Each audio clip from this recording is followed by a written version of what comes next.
Well, good morning. Yes, it's me, Kenny Polcari, your host of the party. And look at this. It's not so clear and blue today, right? It's very cloudy. It's already rained. It rained really hard this morning at 6 o'clock in the morning. Wasn't even sure I was going to be able to come out and do this, but it remains overcast and cloudy. So I wonder if that's indicative of what we're going to find out today from the markets. But today is a Tuesday, June 11, 2024, and here are the things that you need to know. I would describe yesterday's action as cautiously optimistic. Apple and Lonnie, though, seem to be getting into a fight, or is Lonnie just trying to pull rank on Timmy? We'll find out more as that Apple story unfolds. And it's all about the CPI and the dot plot tomorrow as we get a double whammy. Bonds are flat, gold is flat, maybe up a tiny bit. Oil is up on speculation that ច្ច̌ǒ is going to start resupplying the SPR at $78 or $80 a barrel when he could have been buying oil last week at 72. And Nick T from the Wall Street Journal drops an article this morning telling us what to prepare for. And what do we have for dinner tonight? Well, we're going to have the Greek shrimp because it is summer and this is a great dish. So cautiously optimistic is how I described yesterday's action. Stocks eked out gains as the week began, and investors and traders and algos prepared themselves for two readings on inflation, right, the CPI and PPI, and the latest FOMC, the Federal Open Market Committee report, right, the meeting.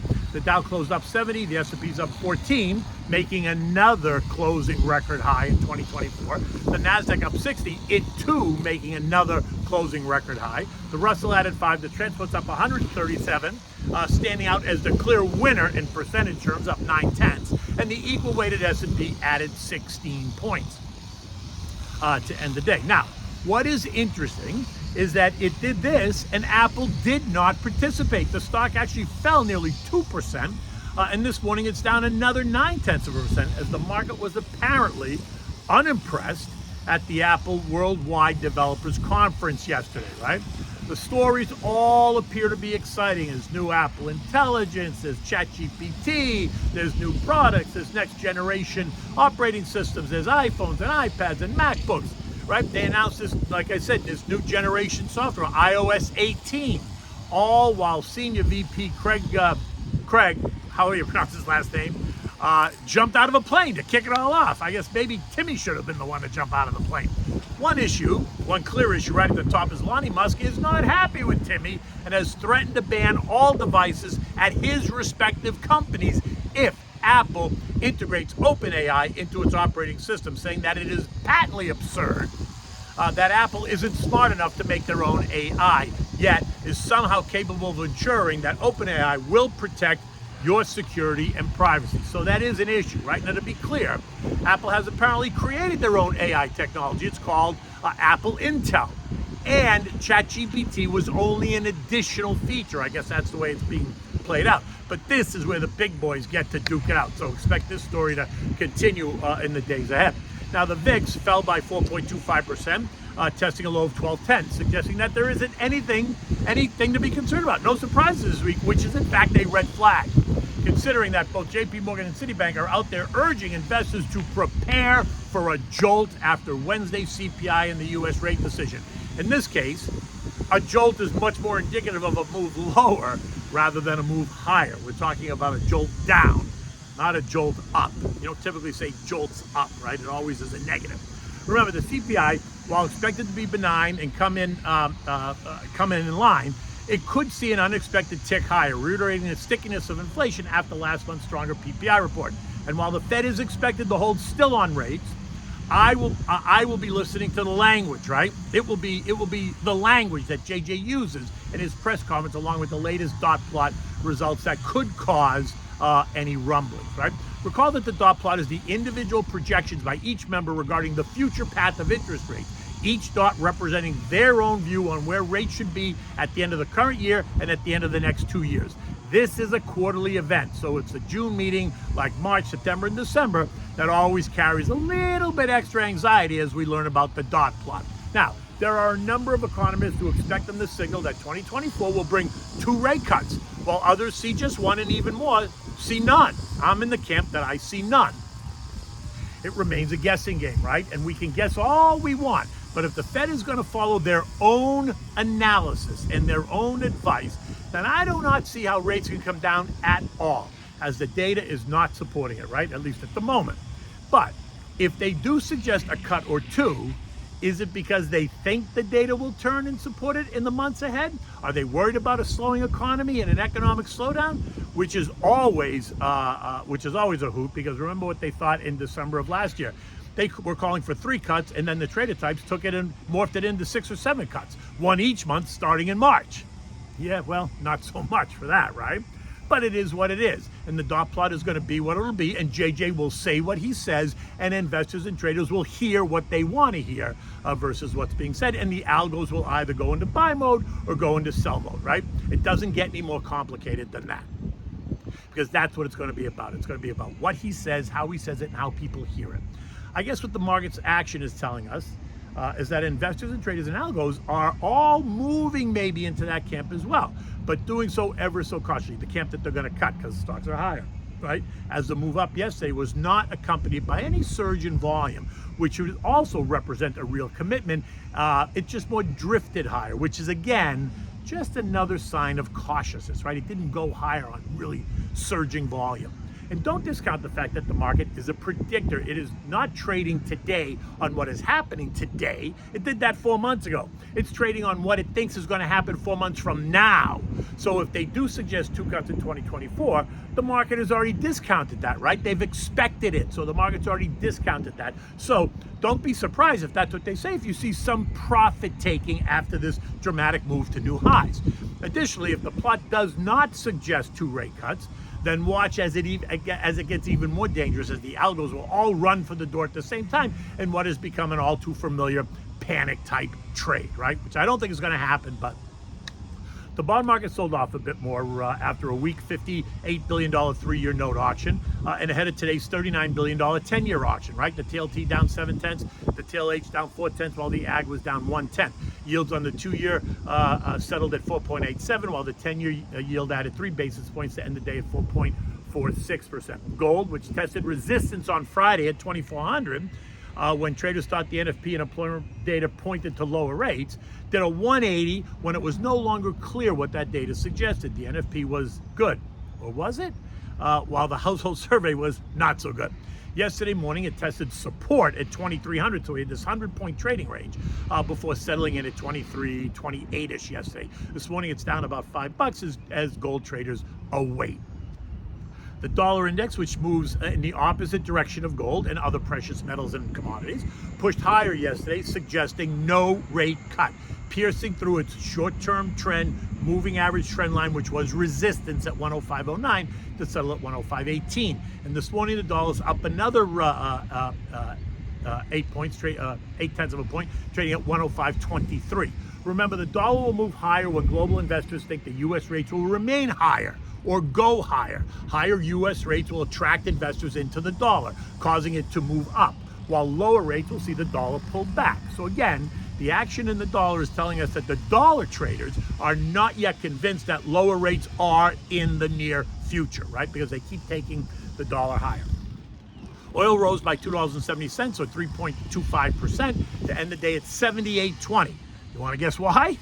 Well, hopes of higher seasonal demand. Think the summer driving season here in the U.S., stronger eco data out of China, and the potential for ＪoJo to do what? Buy oil to resupply the SPR, the Strategic Petroleum Reserve. Okay, look, if ＪoJo was going to do that, he should have been buying it on the way down as oil was trading down to $72, not on the way up when oil's trading back towards 80. But again, is ＪoJo really making that decision? I don't think so. Oil remains in the $70, $80 trading range. This morning it's sitting right on top of its long-term trend line, 77.50, which was resistance rather than right when it was below it was resistance. Now it becomes support. And so it just, if that's a positive sign, it just needs to stay there and higher. U.S. equities this morning were all lower. The Dow down another 50, the S&P's down 15, the Nasdaq was down 80, the Russell down 15. Futures markets are now pricing in a 49% chance of a September cut. That's down from 60% only days ago, and upping the odds for a November cut. So for now, just sit tight. There's no reason for you to have to do anything. Nicky T of the Wall Street Journal fame naturally publishes a piece in this morning's journal just ahead of the FOMC meeting, like he always does. Investors on tenterhooks for Fed's latest rate cut projections is the title, and it goes on to say that the Fed does not need to do anything, and that investors will obsess over Wednesday's decision, which is true on both counts. They don't need to do anything, and yes, investors are obsessing. Karish? Remember, he is their deep throat. He speaks for the Fed when the Fed can't speak for itself. And right now, the Fed cannot speak for itself because it's in the blackout mode, right? But they can tomorrow. Nicky just prepares the markets and investors for what we can expect to hear from JJ, right? Because they leaked that out, so he puts it out there so the market knows. He goes on to say that the Fed is on hold and likely to keep their guidance in their closely parsed policy statement that teases their next move is going to be more likely down than up, which is fine, without committing to any specific date or time, right? Don't expect JJ to come out and say, on this date we're doing it. He then goes on to explain how they're backed into a corner, so navigating the next move is going to be key and is obviously the obsession. Investors and traders are bracing for more volatility this week ahead of the Fed CPI double whammy, and we're seeing that again this morning. The VIX is up 2.6% in the pre-market, and that suggests a little bit of nervousness. Right, it's a trend line resistance, and the VIX is up at 1410. It's up about 8% from here. So a spike higher today will suggest that traders are becoming a bit more unsettled over what we're going to hear tomorrow, which is why you, as a long-term investor, just need to sit back and be patient. A 25 basis point move 4 months from now is not a historical event by any stretch of the imagination. It still leaves rates well within the long-term normal trading band of 4%, 6%, right? Considered very normal. But it is the message that a cut makes. Does one cut mean that more cuts are naturally coming? Not necessarily. That's yet to be determined. Remember, it's all about the data, being hawkish or being dovish, or how hawkish or how dovish he may sound, or at least what people hear, right? European markets are all under pressure. This after France's Emmanuel Macron called for a snap election, suggesting that his days may be numbered. Rumor has it that he's ready to resign, although that has been vehemently denied, right? Emphatically denied is how they put it. French bonds known as OATs fell, right? Sending the 10-year yields on those French bonds higher overnight, rising 8 basis points to 3.31%. And this has widened the spread between the French bonds and the 10-year German Bunds by 64 basis points. German 10 years are yielding 2.67%. Recall that the US 10-year is yielding 4.46%, right? Markets across the zone are all down between 0.7. The FTSE's down 0.7%, while Spain is down 1.4%. The S&P closed at 5360, up 69 points to close at another record. I still expect that we're going to have plenty of volatility this week as investors, traders, and algos prepare for and then digest the information. Remember, people hear what they want to hear versus what is being said. So what will JJ say? How will he say it? Will he change the language in any of this statement versus the prior statements? Because that's what they'll compare, right? While a pullback is imminent in my mind, don't rush, right? Short-term trend line support is at 51.90, representing a 3.25% move lower from here. Intermediate trend line's down at 51.15, and that represents a 5% move, right? Keeping cash on hand that's earning 5+% is an investment decision as we wait to see how this all unfolds, right? If you're invested, you're not missing out. If the market goes higher, you're going with it. If it pulls back, you're gonna have new opportunities to put more money to work in names that you like, right? Making sure that you own names that you're comfortable with. Remember, you're not chasing names that are extended, right? So tech is clearly one of those sectors that's clearly extended. I would not be chasing tech. Call me to discuss a long-term plan and how to help you create long-term and generational wealth. I'm always happy to do that. In any event, what do we have for dinner tonight? So we're having this Greek style shrimp, right? Because it's a great summer dish. It's easy to make. It's different. It's a simple dish. It works well for backyard barbecue or cookout. And considering that summer's about to kick off, then you should make plans to include this dish at least once or twice over the summer when you have guests, all right? So for this, you're gonna need 1.5 pounds of cleaned and deveined jumbo shrimp. You need olive oil, ouzo, which is a Greek liqueur. You need smashed garlic cloves, lemon zest, salt and pepper, 1 medium yellow onion, 1 medium red bell pepper, 1 medium green bell pepper.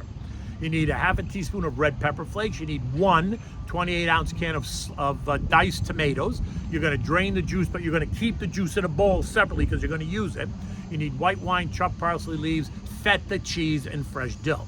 Now in a large bowl, you wanna mix the olive oil, 1 tablespoon of ouzo, 2 smashed garlic cloves, the lemon zest, the salt and pepper, add the shrimp, toss it to coat, set it aside. let it marinate, right? In a large skillet, you're gonna add some more olive oil, add in the chopped onion and the diced red and green bell peppers, season it with salt and pepper, cover it and cook it until it's soft, maybe 5 or 6 minutes or so. Be careful not to burn it. Then take off the cover, cook it another 5 minutes or so it steams away and it doesn't get all watery. You're gonna add more smashed chopped garlic, and then you're gonna add the red pepper flakes, right? Add in the diced tomatoes and about 1/3 of the cup of the juice at this point, right? So put the tomatoes in there, 1/3 of the cup of juice. You can also add in 2 tablespoons more of ouzo. Raise the heat to high and then turn it down to simmer and let it simmer for about 5 minutes and the alcohol will burn off. It should thicken a bit, but don't let it dry out. Now add the shrimp and any of the juice that might be still left over in the bowl directly into the skillet. Stir it to coat, keeping the heat on simmer. Cook until all the shrimp turn pink on both sides, maybe 7 minutes max.